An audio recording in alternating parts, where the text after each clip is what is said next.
Hello, I'm Lisa Campion, and this is the Miracle of Healing on Empower Radio, where we come together every week to discuss the world of healing. That's something that we need now more than ever. But if you're new to my show, I just wanted to welcome you. And if you've been coming along with us for a while, welcome back. So I'm super excited to have one of my dear friends and soul sisters with us today, and she's going to talk to us about how do we heal the people. And we live in a world right now where the shift is happening. Shift is happening is something that Kristen says a lot. It's really fun. And people are waking up, expanding their consciousness. And during this time of expansion, we really need guides, just like Kristen is. Kristen's an artist, visionary, and a healer. Kristin Johnston is I've known her for years, and she wrote this incredible book called Heal the People that she told me about years ago when it was just like a gleam in her eye. And it's so amazing to see that she's brought this book forward. I have the privilege of having written the foreword for her. And I don't know, Kristen, I'm so glad you're here on the planet. I'm so glad your book is here on the planet because we really need help during the shift in human consciousness. So, welcome to the show, Kristen. Thank you so much for having me, Lisa. I'm really honored to be here and be on your show. I know, we've come a long way, like what? So I met you, I don't know, was it 10 years ago or Yeah. Yeah, a something little bit like that? longer. Yeah. Yeah, where you wandered into like your little fairy, little waif wandering into the energy medicine school where I was teaching. And I knew at that time you were a magical, special kind of person. And it's just been amazing to see how far you've traveled in your journey. And that's part of what you're sharing in your book, Heal the People. So can you tell us a little bit about how you got started in your journey and where you got this vision of healing the people? Yeah. It's been quite an epic experience to say the least. A little over 10 years ago, I would say that I was always kind of like a mystically curious person. Like I always wanted to believe in magic, there was like this truth in my soul that's like magic is real and it's real, even like extraordinary magic is possible even in the ordinary world. And I think that wisdom of the soul is what led me to kind of studying mystery school type stuff. And when I found the healing school, when I found you and Reese and kind of the tribe, I think the container was held for me to really anchor down on my purpose on the planet. And so finding other like minds really helped me explore the potentials for healing. And that led me to plant medicine. And plant medicine was what really showed me the cover and the title of the book. And that really catapulted me on this quest to figure out, like, what does that mean? Because plant medicine just showed me the title, Heal the People. And then I had to dig into the question, what does that look like? What does it mean to heal the people? Hmm. And what does it mean?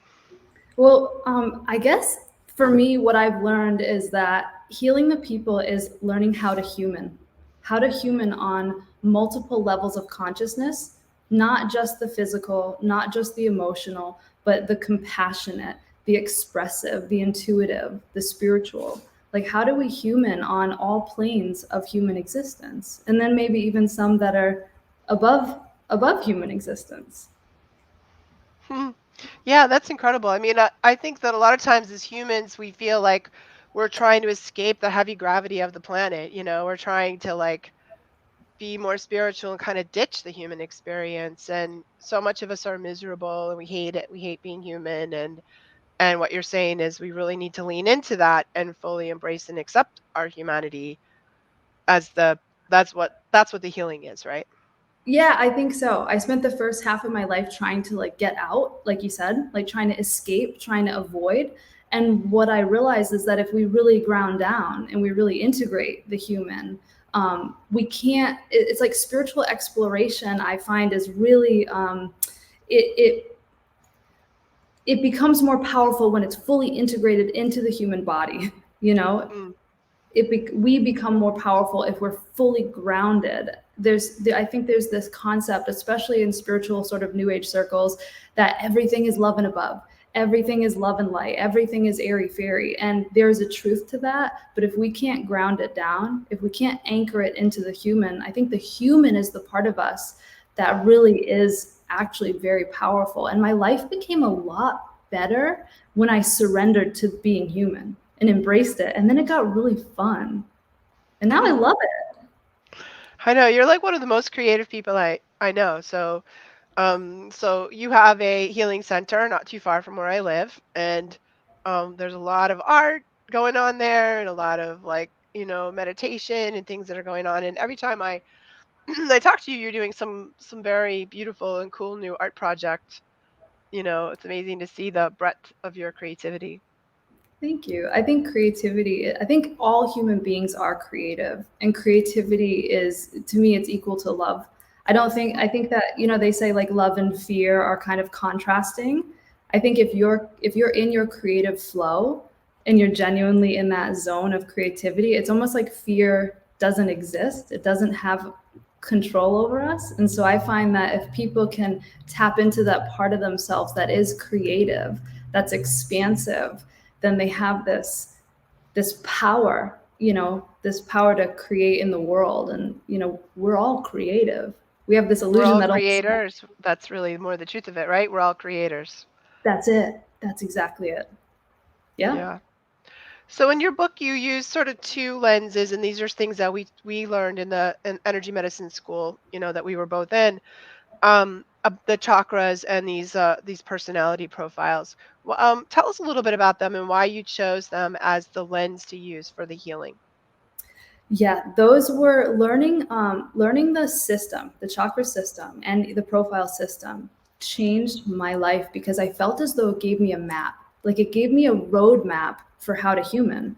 And I think awakening can be so overwhelming because all of a sudden you wake up and you realize there's this information. There is infinite potential. There's limitless creativity, and there's all of these avenues to explore the self.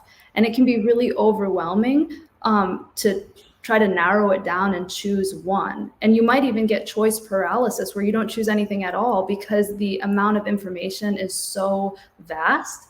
But Hmm. learning the chakra system and learning the profiles gave me a language of energy. And I didn't have to trust anything other than what I knew and what I felt.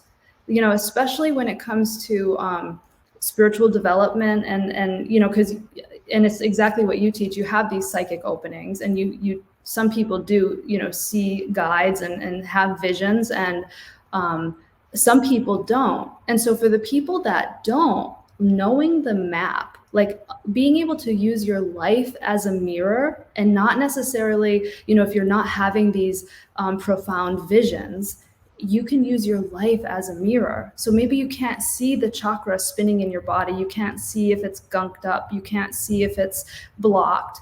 You can use, if you learn the language, you can use your life as the reflector, right? Of like, okay, where is my life showing me where my energy is not working? And once I learned the map, I had a language for why my life wasn't working, and then I had the tools to fix it, and it changed my life. I think that that's such a beautiful description. I loved it. And I think like when I was first heard about chakras, I was like in my 20s, and this was a long time ago in the 80s. And I was in a yoga class, and they're like spinning wheels of light. And I was like, who cares? Like why do we care about chakras? And when if we think all they are is spinning wheels of light, why really would we care? But what you just said is that there's so much more. There are aspects of our life, and we have problems in our life. So it's like a map, a map of meaning that we can use to make sense of, well, why am I really good at this one thing, but I can never get this other thing in my life sorted out, you know? And then you might, I never can get relationships, or I never can get money, or everything is good except that I don't have my health, Um, that those chakras can help us see like what's not working and what could be working. Exactly, absolutely, and especially too learning the profiles helped as well because it helped me to understand that there are distinctly different types of people, and so I could then relate to other people better because I knew how they moved their energy, and so I could accept sort of like the relationships in my life. I had a tool for navigating. Like Mm, my life was a mess before I learned this language. And then I learned the language, and it's like, oh my God, we're all speaking this invisible language of energy. And once you learn it, then you have a guide. You're not trying to translate, not knowing a language. For me, it was like learning a whole new language. Yeah, it really is. And the profiles, so there's five major profiles, and it's sort of five different types of human, or five subspecies of humans, right? And I think we have, for me anyway, like a lot of pain and suffering if we're trying to be somebody that we're really not. We kind of reject who we really are and we try really hard to be something else. And that creates a lot of pain and suffering and for me the profiles are this liberation, like you said, around, well, I can just be myself. And then when you are allowing yourself to be yourself, there's so much more flow and joy and happiness in your life. Yes, yeah, it gives you the freedom to be you. Because, like, so many times we look at these people and their lives feel so, beautiful and shiny, and we think, oh, I want what they have. But if their lives are beautiful and shiny and they're genuinely fulfilled, it's because they're being themselves. And if we try to be them, then we might get lost in projecting our energy as opposed to just accepting the language of our own soul and like learning the language of our own soul and understanding the profiles like helped me with that because I realized, oh, I can just be me. And the more I surrendered into that and learned about like what that even means, like my life got better. And learning the language and being able to help other people understand maybe what might be their unique profile, why they might behave the way they behave, and being able to see the light side of it and sort of the shadow side of it, it just helps people understand, and feel safe, right? The profiles help people feel safe. And I think that's all the world really genuinely wants, is to feel safe. And when you're connected to your soul, you have an eternal safety that doesn't really have to do with the world outside of you, because it's an inner knowing that it's Mm, safe to be yourself. right. And all the misery, not all, but a lot of the misery and pain and suffering have come from being trying to be not ourselves or not knowing who we are. Yeah. Yeah, or trying to control the world outside of us in order to cultivate a feeling of safety that can only genuinely come by being tapped into something really infinite and eternal within the self. It's an inward journey. Right. That makes so much sense. And so, how do we tell what profile we are? So it's such a good question, because I think you genuinely just have to feel it. And so one of the things that I explained in Heal the People is there's two kind of camps when it comes to this knowledge, right? There's the sort of psychological model, which wouldn't define you as a type, rather a behavior of what you do with your energy. And then there's a spiritual model that we learned really heavily in the school with Reese, is that these are inborn soul qualities. And I spent a lot of time trying to figure out, is it this or is it that? And I learned to surrender to, it's not really an either or, it's a both and. So what I would say is to read all of them and figure out which one feels the most, it resonates the most. It's like, okay, I do that behavior, right? So what I really liked and what I included in the book is how these different profiles move their energy. So usually when you're in a state of distress, for example, I tend to do the thinker pattern. So I will move my energy up and out of my body in order to try to create a sense of safety. So all of these profiles in their defense, they're just trying to create safety. Mm, So what we learned is that the EIS, or the poor me profile, they will move their energy when they're in a state of distress. They will move their energy away from their core, and they will try to merge it with another human right. in order to create safety. So it's this merging pattern, right? It's this emotionally, and so they get really good at feeling the emotions of other people. And so different profiles will do this differently, but energetically, what they're doing is they're moving away from their core, which is the true sense of safety, and they're just managing it in different ways. Some of us will get explosive, right? The enforcer will blow up. So learning how you manage your energy is what gives you the power to re-manage it back to your core. So when you are feeling overwhelmed, how do you reconnect with your core soul self? Because that is your power for creating peace and healing in the world. That's how we heal the people, is we Hmm, help people reconnect to their own soul self. that's great. I love that so much. And you had like some pretty intense, hairy moments in your journey. Like, what was the turning point for you, where you had that breakthrough and changed everything?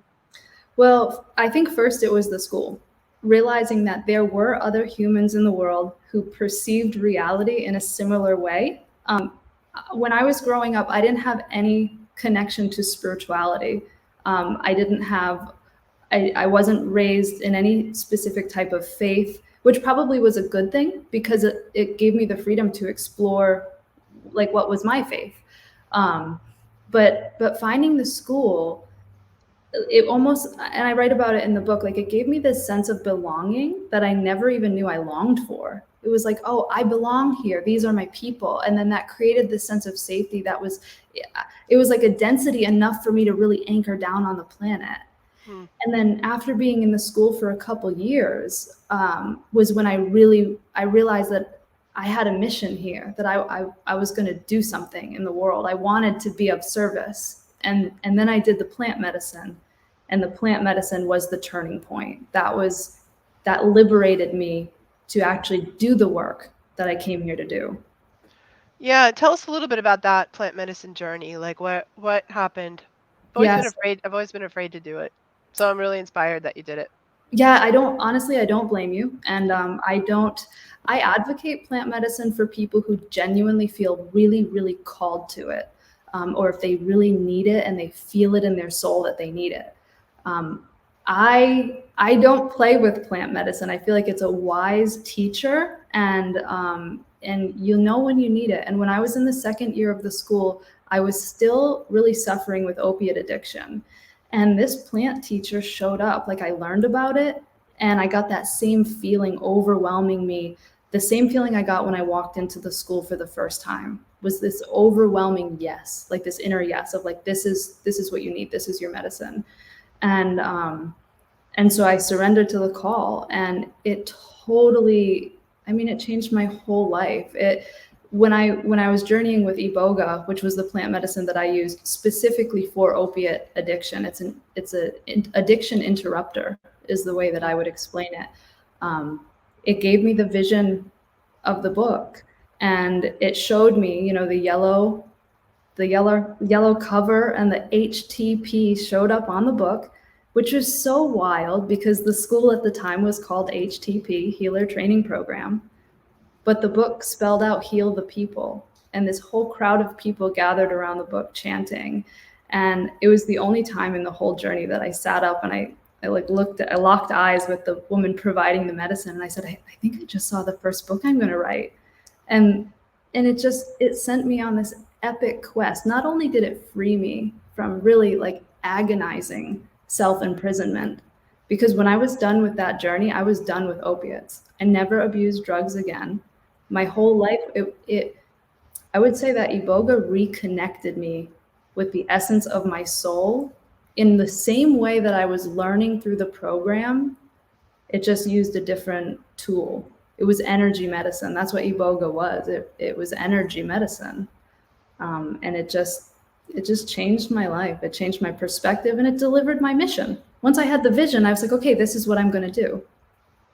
Yeah, and you've done it. You've really, wrote this book and created this community of all the people that are coming together to find support during this expansion, during the shift. So I have a couple of T-shirts from your shop that say "Shift happens," right? And what can you tell us about the shift? Like, what does that mean to you, and how do you, like, what should it mean to us, really? Yeah, I think there's an epic shift in consciousness happening on the planet right now. People are waking up. They're waking up and they're asking deeper questions. Why am I the way that I am? What is the meaning and the purpose of my existence? I think that the soul is being stirred within humanity.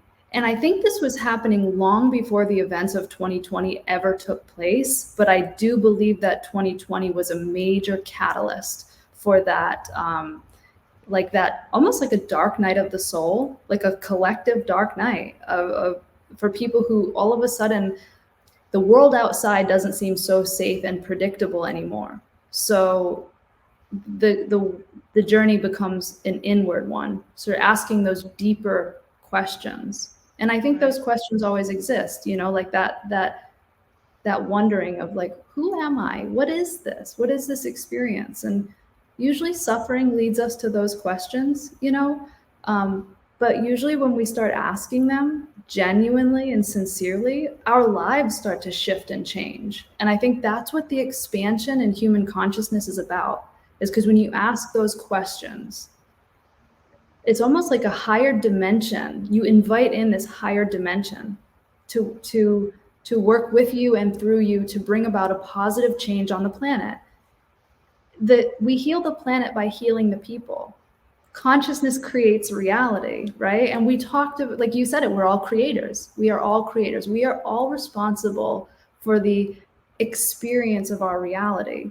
And so if we get enough people on the planet consciously choosing the reality they desire, which most likely is going to look like one of inspiration and love and optimism and things that they enjoy, perhaps the world would be a more peaceful place. Do I think it's the shift means we're going to shift into an ultimate utopia? I don't know. That would be great.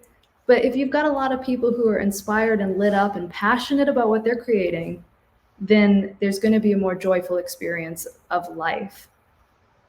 I love that. It's kind of like, before our internal shift happens, we're living really strongly from our unconscious self, right?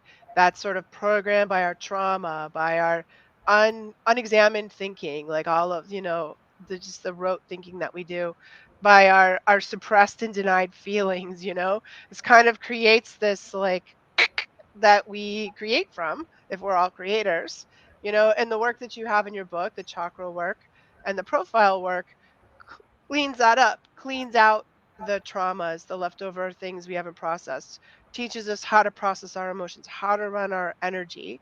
So we sort of move into this higher self that we have. And if we're creating from a higher self, then hopefully we're going to create a world that's more full of love and joy and creativity and harmony and all those other things that we value from that level, right? Exactly. That's it. That sums it up. That's the work. That's how we heal. That's it.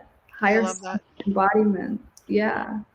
Yeah. And That's then so there's cool. the mystical piece too, though, right? It's like, how do we create from the quantum? That's the fun stuff that it comes towards the end of the book, is like, how do we use our consciousness to create our life experience? How do we liberate ourselves from the confines of the body and merge with something that is like infinite? That's Mhm. like, that's really, I think, what drew me to this work was the spiritual mystical aspect of it. Like, can we create using our mind alone? And that's really fun work too. It seems to me like, if we're going to get to that quantum place, if we're going to get to that dimension where we can download our thoughts, like instantly create them, we better spend all this time cleaning up our thoughts, cleaning up our feelings. So I don't think we get the keys to that kingdom until we've done the work that's in your book. Yes, thank you for saying that, because it's true.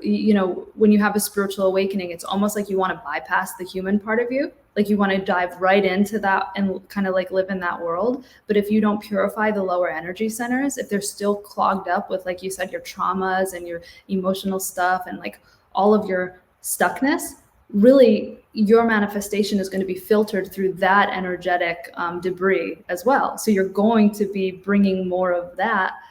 Like, isn't that the experience of enlightenment? It's like you Mm, have to work through all that shadow stuff, so then what you're creating, it's almost like a filtering process or like an alchemical process, so right. you can bring more gold into the world by first doing the excavating of the lead. I love that. Beautiful. So, Kristen, how can people find your book? Let's talk about that first. It's such a beautiful book, and I love it that, it's you saw it in a vision and here it is like in the world. So how can people find it? So the best way to get the book right now is right on Amazon. So if you just go on Amazon, search "Heal the People," it'll pop up. I mean, I have copies in my store as well. If people want to come down to New England and visit, or if they're from New England, come to Quantum and visit. I have copies here, but the easiest way is probably right through Amazon. Awesome. Yeah, I think so. I hope everybody drops by and gets this book. It's really, really inspiring and beautiful. And you do have this healing center, this space called Quantum. Let's see the website for that and understand it's quantumhw.com is the link there. And what's happening there at Quantum Health and Wellness?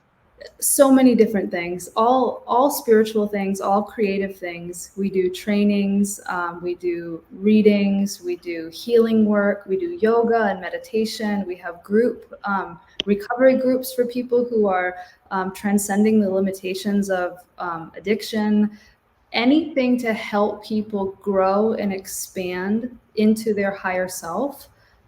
We do here. We do monthly sound baths, we do journeys. If people just go to the website and go on the events page, there's always different things happening.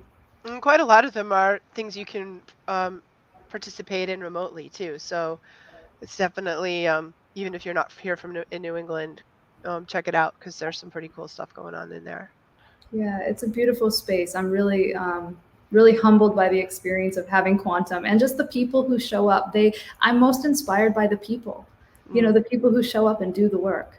yeah, Like, it's powerful work. And then they go out and they do the work in their lives, and we change the world one person at a time. I love that. That's so funny. That's the code phrase. That's the um, uh, tagline for my radio show. Did you know that?